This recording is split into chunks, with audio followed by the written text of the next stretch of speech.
Welcome ulit sa ating channel, Rosana. Elias, busy Elias. ako. Busy daw siya.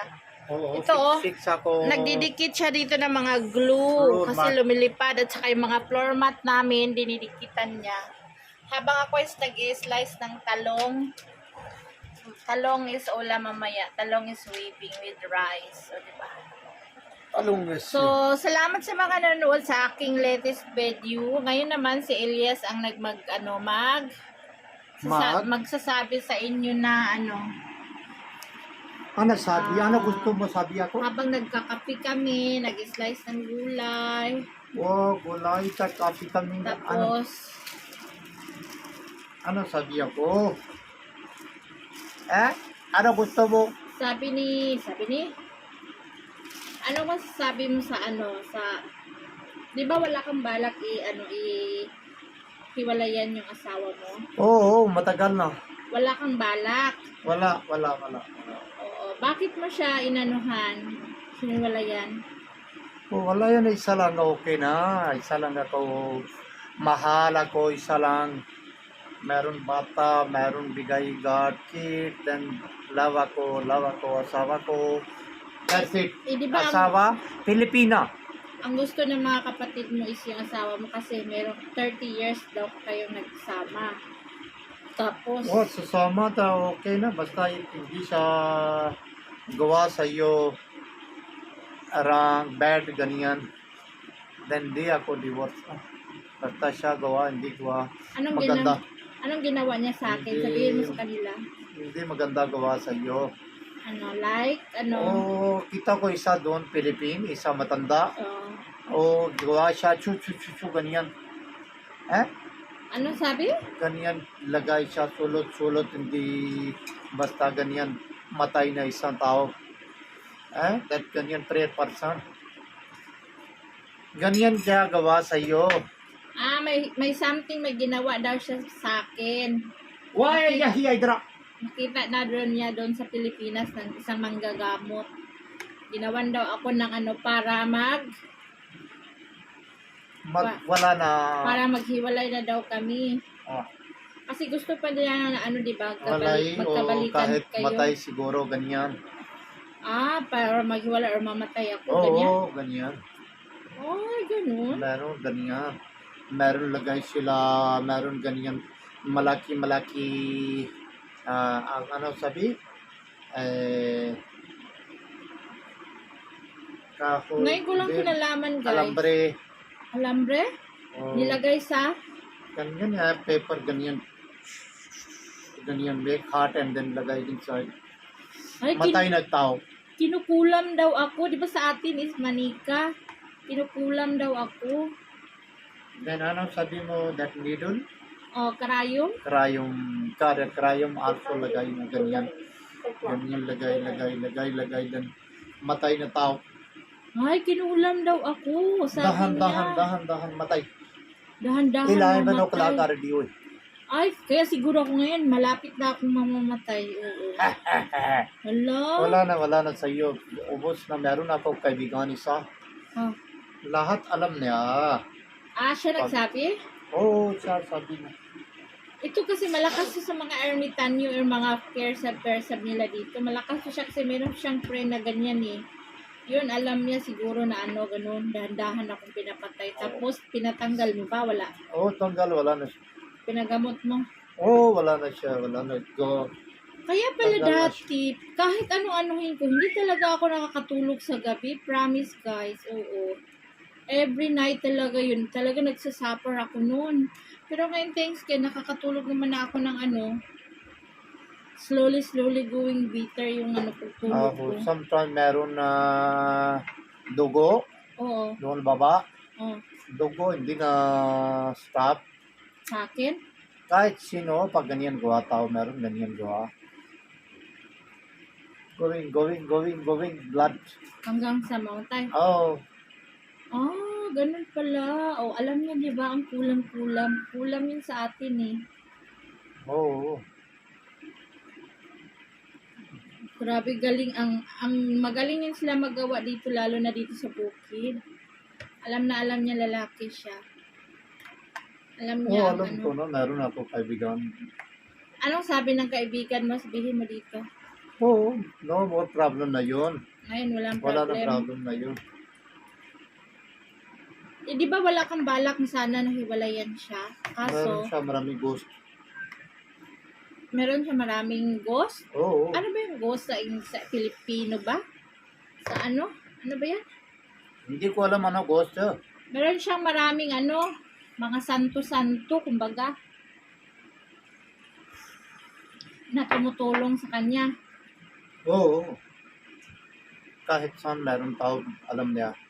Ito sinungaling to, ngayon lang sinasabi. Kinulam ko ng asawa niya. Alam mo na dati, di ba? Passport mo, ano, ID, cellphone mo, doon, Philippines. Yung passport namin, ano kami noon, nag-renew sa Pilipinas. No SM there in that passport. Oo, Stroller. nag-renew kami, tapos dumaan kami ng SM, nilagay ko yung ano, folder, nandun yung cellphone, nandun lahat ng passport. Naiwan namin sa SM. Tapos tinawagan niya yung mga, yung kaibigan niya na ano, manggagamot kumbaga.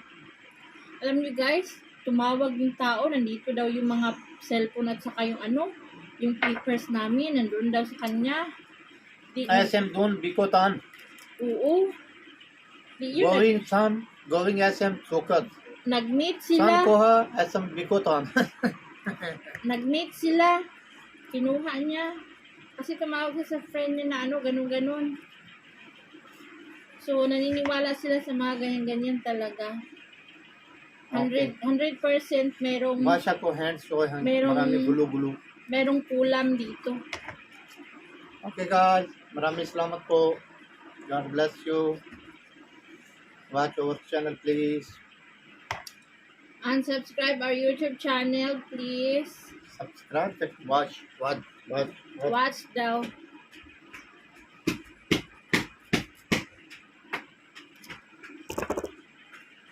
Pag-note na yan.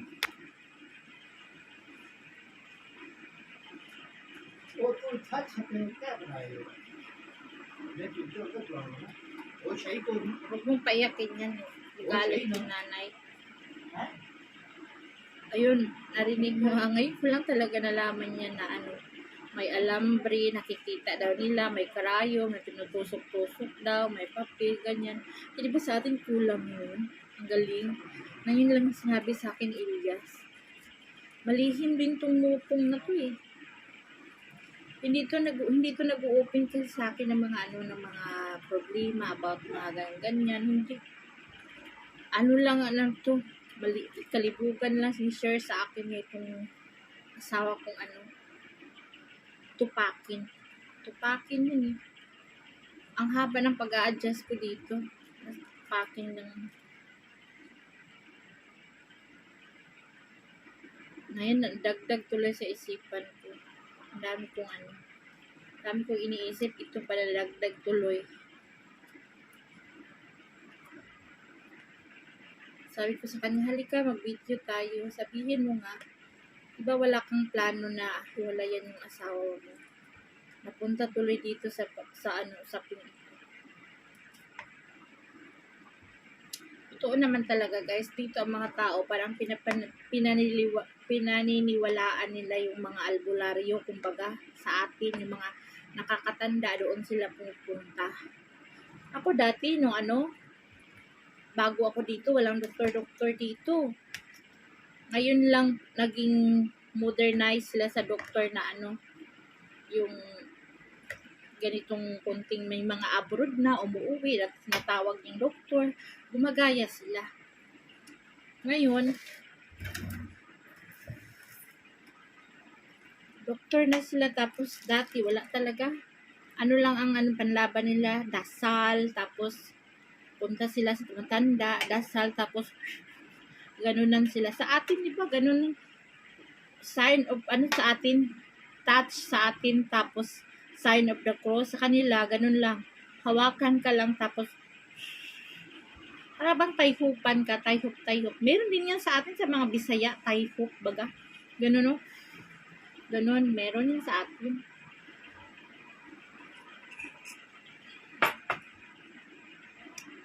Tama talaga yung sinabi ni Les kasi dati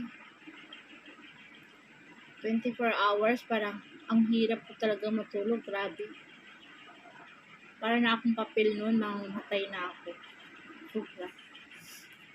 May ginawa pala yung asawa niya.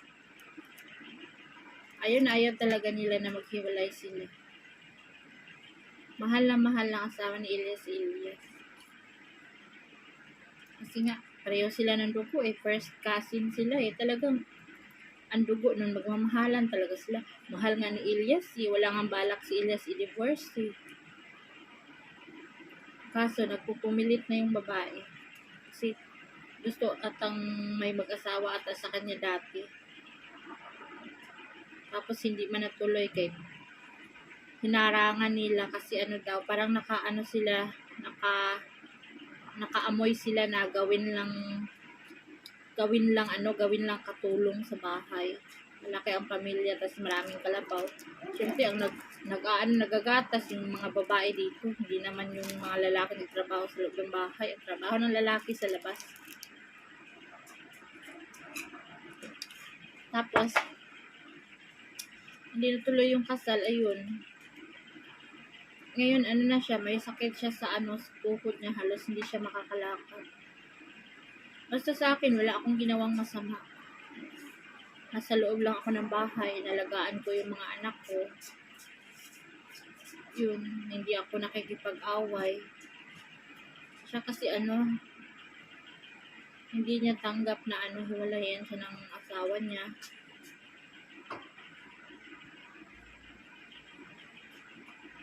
Sila naman nag-aas ng hiwalayan, hindi naman si Elias. Kasi ayaw ni Elias ng gulo kasi nga, anak lang.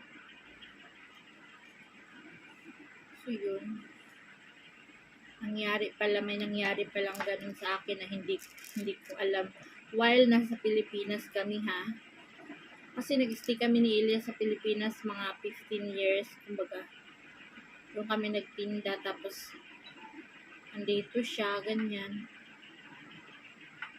Gusto niya na patayin ako dahan-dahan. Gusto niya na maghiwalay kami, ganyan. Ngayon lang sinabi ni Elias sa akin.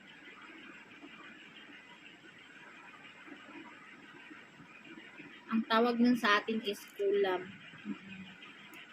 Kinulam ako daw, sabi ni Elias. Ano sabi ni Elias? Yung wire, tapos karayom, may papel, sulat, tapos may wire, tapos may karayom, may tusok-tusok, tapos yung wire, ginanon-ganon. Ganon yung pagkulam sa kanila. Maraming paraan, maraming way, guro. Diba sa atin is yung manika natin, tapos karayom, ganon-ganonin. Diba? Karayom, tapos manika, ganon-ganonin, ganon sa atin ang kulam.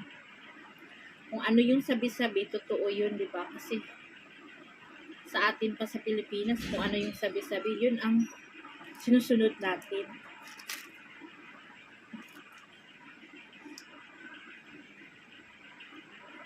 Ngayon ko lang talaga alam. Naghatid kasi ng tsaka yung pamangkin niya, tea time dito. 11, 10:30, mag-11. Sabi ko, halika habang umiinom ka ng tsaa, may tatanong ako sa'yo. Ganito, ganyan. Yun pala. Wala akong kaalam-alam na magaganyan. Ayun, pag may gagawin ka talagang masama sa kapwa mo, babalik talaga yan sa'yo. Siya ngayon, halos hindi na siya makalakad.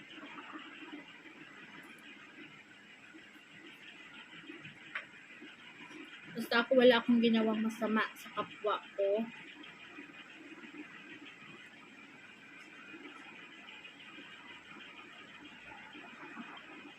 Dagdag isipin tuloy ako. Ganun pala. Kahit na andito ako, yung nabaliw ako ng mga 30 minutes, nagwawala talaga ako. Akin na yung anak ko. Talagang sumigaw ako. Parang nabaliw talaga ako nun ay. Akin malaki na yung anak ko, tapos niyakap ko yung mga anak ko. Maliit pa si Myra nun, saka si Sammy. Si Bilal malaki na. Wala ata si Bilal nandito sa bahay. Pag wala ako, tapos lahat ng mga kapitbahay, iniikot-ikutan ako ganyan, no? Para ako nasa pelikula. Alala ko. Kaya yun, siguro natakot si Elias na mangyari sa akin yung ganun ulit.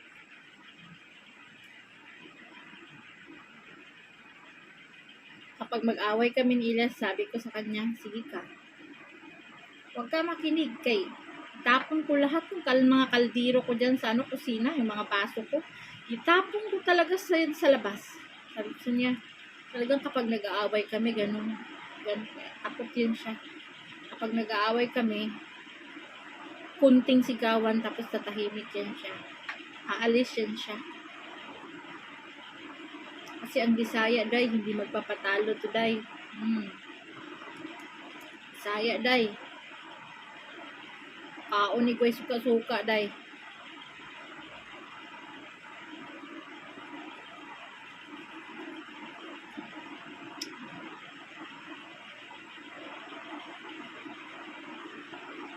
Yung ganun, no?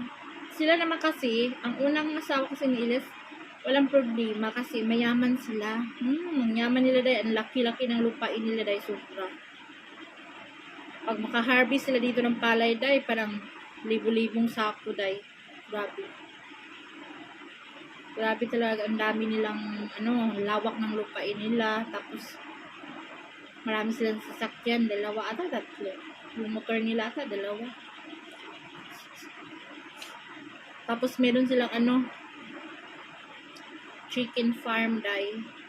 Yung kinakain namin ng mga itlog sa binibili namin sa tindahan, sila ang nagsusupply, day. Yaman nila, day. Grabe. Kahit na mayaman siya, ha, pero si Elias pinuporsige pa niya manghingi ng allowance sa kanya dati. Wala naman trabaho si Elias. Kaya dati nakapag-shopping kasi kami, may talent PO, nagre-request yung mga viewers. Kaya siya nagpapakita ng mukha. Walang talent PO, hindi yun nagpapakita. Na-shopping siya dati. Ang 30,000 dati, laking pera na dito. Maraming damit na. Kaligayahan lang kasi nila dito, damit, tsinelas, sandals, tuwing may kasal, kailangan bago ang damit, hindi pwede pabalik-balik. Ganun dito. Hindi tulad sa Pilipinas na basta bagong ligo ka lang, may damit ka lang, hindi ka naghubad, okay na. Dito hindi, day. Pag may kasalan, invited, kailangan mo magbili ng damit, day.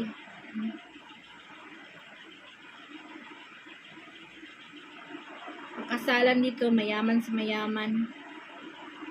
Hindi invited ang mga mahihirap. Kapag kapitbahay mo lang, makakain sa bahay mo, kung kinasal ang anak mo sa bahay, kung sa sa bayan, sa marriage hall, kumbaga sa mga gym, malaking building, doon kinasal, di talaga makakain ang mga mahihirap. Alam nyo dati, yung nagpakasal ako dati dito, yung kasal-kasalan, kasal naman kami sa Pilipinas, kaso nung panahon ng YouTube talaga, wala akong ibang way maisip na how I return my Thanksgiving in God is yun ang nagawa kong pag-iisip na ang mga mahirap lang talaga yung invited sa kasal. Balikan niyo yung nasa old videos ko na kasalan ng Pakistan. Lahat nun ginawa ko, namigay kami ng regalo, mga school supplies sa mga needy people dito. Talaga ang mahihirap lang umaaten. Tapos, basta ang saya ng kasalan namin. Sa mga hindi pa nakapanood, panoorin nyo guys. And please, watch without skipping. Salamat!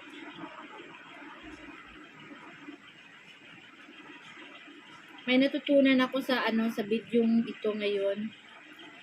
Kapag may ginawa ka talaga sa kapwa mo, babalik at babalik sa'yo yan. Unexpected way. Hindi mo alam kung kailan babalik sa'yo, di ba? Alam ni God yan, wala akong ginawang masama. Hindi ako nagbabalak na maghihiwalay silang dalawa. Talaga nagtitiis lang ako. Talagang nandito lang talaga ako dito sa loob ng room ko. Nalagaan ko yung mga anak ko, nagluluto ko, naglalaba ko. Talaga yung as in plain housewife lang ginagawa ko. Hindi ako nangangipit bahay. Talagang, alam niyo kung Pilipino lang ang asawa ko. Siguro may kabit na yung asawa ko kasi andito lang ako sa bahay eh. Pero andito naman ako sa Muslim area kasi kaya walang ano dito. Pero pag nasa Pilipinas ako, gala ako. Tinda ako ng tinda kahit ano. Kapag hindi naman, mangahoy ako. Yung kahoy ko, ang dami-dami. Kung saan yung naggagabas ng kahoy, yung nagputol ng mga kahoy, yung mga sanga-sanga nun, hinahakot ko yun araw-araw. Ayaw ko yung lumilipas ng araw na walang ano, nagawa. Parang ang sakit-sakit ng ano ko nun, isip. Para bang wala akong kwenta sa araw pag wala akong nagawa. Kaya pagising mo, naisip ko na anong gagawin ko for today. Ang dami ko talagang kahoy sa Pilipinas, sobra. Dito, nangahoy kami dati kasama ko si Ilyas. Ngayon, hindi na yun sumasama si Ilyas sa mga ano eh. Hindi na nagtatrabaho ng ano kasi nga kunting ano, hihingalin na. Mantakan nyo ba yung isang ano lang, isang hagdan lang na ano?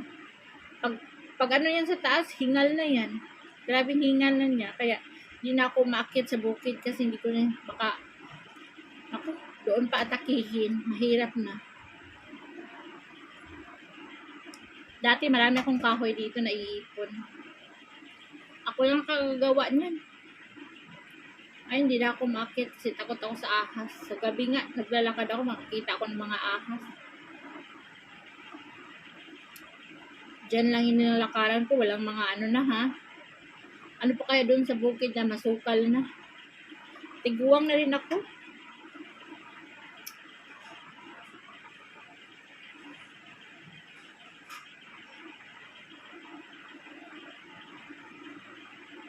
Pag may gagawin ka talagang masama sa kapwa mo, talagang babalik sa iyo yan.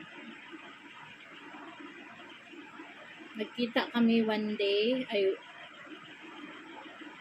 last ano, ilang buwan na ba? I think last 2 months na sa hospital. Yung isa niyang paa, hinihila na niya. Nahihirapan na siyang maglakad, nihila niya yung isang paa niya. Kasi masakit yung tuhod niya.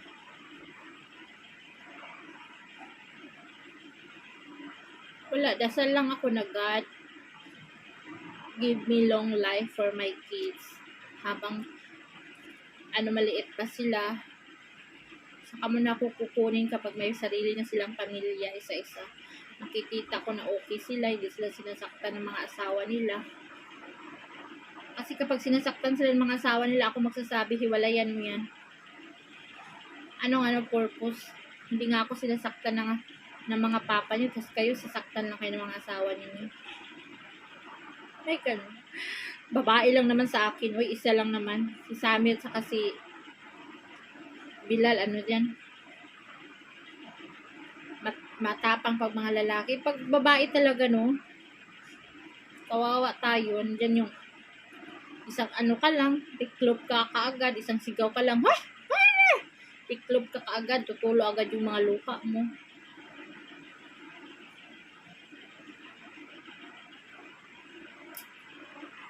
Mahirap.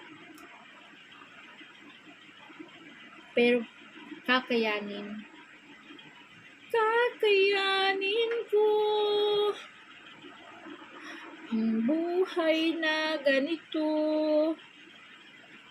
Uwag pa more. O Rosana, uwag pa more. Sa mga comment pa dati, bagong balik ako dito. Sa Pakistan, sabi ng mga viewers. Oh. Ang landi mo, Rosana. Bumalik ka dyan sa Pakistan dahil sa kurog-kurog lang. Hindi man ganun, guys.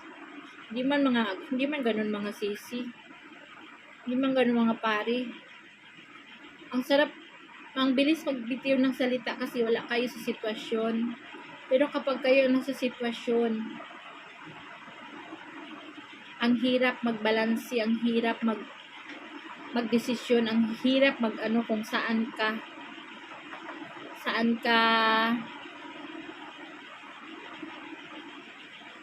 tawag nito, saan ka papanig, saan ka, ang hirap mag-balance, lalo na pagdating sa mga bata na lalo maliliit pa, hindi pa naiintindihan ng mga bagay-bagay, na gusto may ama, saka palakihin mo pa sila na ganito, ganyan. Basta, bumalik man ako dito sa Pakistan, siguro hindi ako nagkasala man siguro kung bakit ako bumalik dito.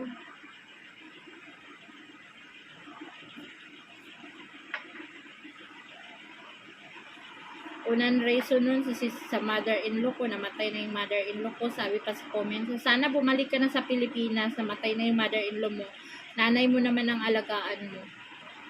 Yes, I will. Gusto kong umuwi, pero financially, hindi na katulad nung dati eh. Hirap na nga kami sa pagkain namin. Totally, sabihin ko sa inyo, hirap kami sa pagkain namin ngayon. Hindi na sapat yung sweldo sa YouTube.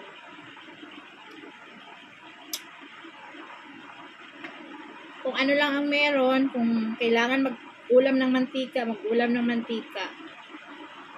Huwag magre-reklamo. Kasi ginusto mo yan sana ang buhay mo. Alam nyo guys, kahit anong plano natin sa buhay talaga, hindi tayo mananalo eh. Hindi tayo mananalo sa plano ni Allah, sa plano ni God. Kasi hindi pa tayo pinapanganak, may plano na sa atin si God sa buhay natin. Sa mundong ito, hanggat kailan lang tayo, hanggat ganito, ganyan. Napakaraming mga bagay-bagay na hindi mo